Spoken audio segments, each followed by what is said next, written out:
We always start off with the 4 rules against Fundamentals of shooting a revolver are identical to the fundamentals of shooting a semi-automatic. This is a fun drill that I like to do. And it's a great rifle for home defense, for personal protection. Have a great time. So everybody, let's go and do some shooting, shall we? Hi, Asp. This is John with another episode of Active Self-Protection. Today we have on the board a hierarchy of needs. Of course, originally thought of by Dr. Maslow. The hierarchy of needs tells us and talks to us about the most fundamental things that we have to consider before we're able to consider more advanced needs. And this is kind of a home protection, or a self-protection version, rather, of a hierarchy of needs. What do you need to do to protect yourself, and what are the most significant things you can focus on? Well, 1 and 2 seem a little bit on the obvious side, but we need to cover them. You need to cover hunger and thirst and the elements. Having a place to live and being able to eat and drink, and so you've got physical nourishment and you've got protection from the elements, are the 2 most important needs in self-protection. If you don't have those, none of the rest of these matter. You can't deal with those. So therefore, you should put significant amount of time into making sure that you have marketable skills, making sure that you're emotionally and spiritually stable so that you can either run a business for yourself or work for someone else, and you can handle those daily needs. Having those is the first priority. If you can't do those,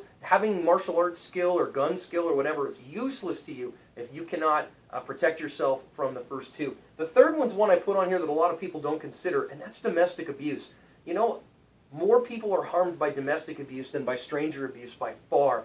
Date rapes, molestations, verbal, sexual, physical, emotional, spiritual abuse is something that way more people in America deal with than we like to give credit for. And please hear me, number 3 is very important. If you don't deal with this one, these ones will not be able to be effectively taken care of.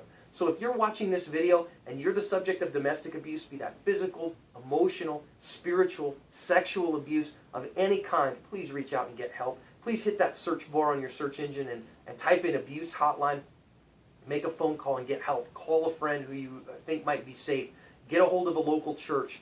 Get some help for domestic abuse. If you've taken care of these 3 and those ones aren't a problem for you, then we start talking about stranger abuse. You know, a random person who comes up to you, somebody at the bar or at the restaurant and gets a little belligerent and wants to have a fight with you, somebody who mugs you in the parking lot or tries to do so. And those skills are important. And the more likely thing to deal with, you're not going to deal with the end of the world before you deal with a mugger, most likely.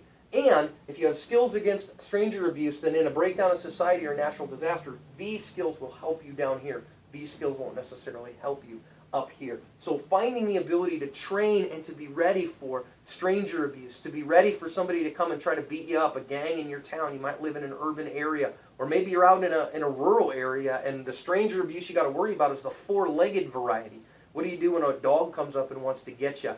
Or, you get attacked by an animal out there in the woods or something like that, if that's what your home environment is. So having some stranger abuse would be the next one. Now you notice I put home invasion after stranger abuse, and that's because statistically you're far more likely to be assaulted or harmed outside of your home. Home invasions are actually fairly and relatively rare. When, of course, they happen, they're incredibly terrible to us, and the consequences are high, which is why we focus on them. That's where stranger rapes and murders happen, and of course burglaries and armed robberies and aggravated assaults. But they're not quite as likely to happen. You're more likely to need that outside of your home than in, so that's why we focus there first. And these skills will also help you in a home invasion setting. But setting up your home to be safe is important in a regular scenario. You know, I live in a suburban area, so having a home that's safe from home invasion, I say I need 8 minutes. I need 8 minutes from the time things start going down and we get on the phone with 911 till the police arrive and put the problem out, the fire out, as it were, to the problem. Next after that, you need to be ready for natural disasters. What are the most likely natural disasters in your area, and are you prepared for those? Every area is different. My wife and I have lived in Florida, so we lived in hurricane country, and you got to have some ability to do this, what the government now calls shelter in place, right where you are. Now, I live in Arizona, and people say, gosh, what's the most likely natural disaster in Arizona? It gets hot. Also, we have monsoons here, so you can get some really heavy rains. You might get stuck somewhere. So having something for a natural disaster, not just in your home, also in your car and in your place of employment. Are you ready to hunker down there and survive for a little while? If you have to, having some skills there is important once you've taken care of numbers 1 through 5.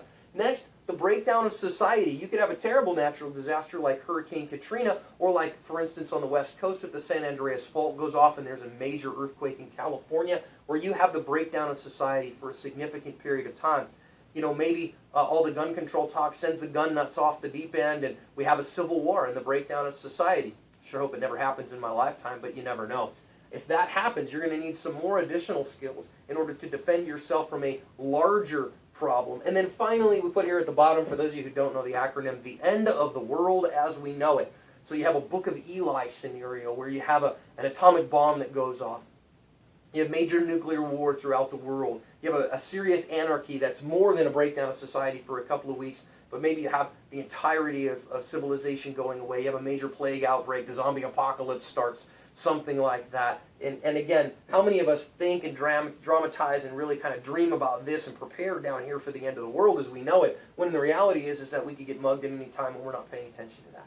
So my encouragement to you from this video is this, is to think through there and say, am I prepared for this? Am I ready? Do I get enough to eat? Am I getting enough to drink? Most of us in America are. Am I protected from the elements? Most of us in America are. If you're not, then it's interesting that you're watching this video, but then get help for that. There are organizations that can help you. A third, I think a lot of people here, they're worried about this and a natural disaster when they should be worried about being emotionally abused in their home. Get help for that. Then from that position of spiritual and emotional strength, you can work on stranger abuse. This is where a lot of people need a lot of work, and they need to work here before they worry about down the list. But man, maybe you're a martial arts expert and a serious gun person, and your gun fu is strong, and you know how to deal with all that. Now you start working down some of these to be prepared for the more traumatic yet less potential. There's less chance of them happening, but you're ready for those as well, so that you can be a blessing on those who haven't. And that hierarchy of needs helps you to figure out where to put your time and attention, because you only have so much to give. So use it wisely. So everybody, let's go and do some shooting, shall we?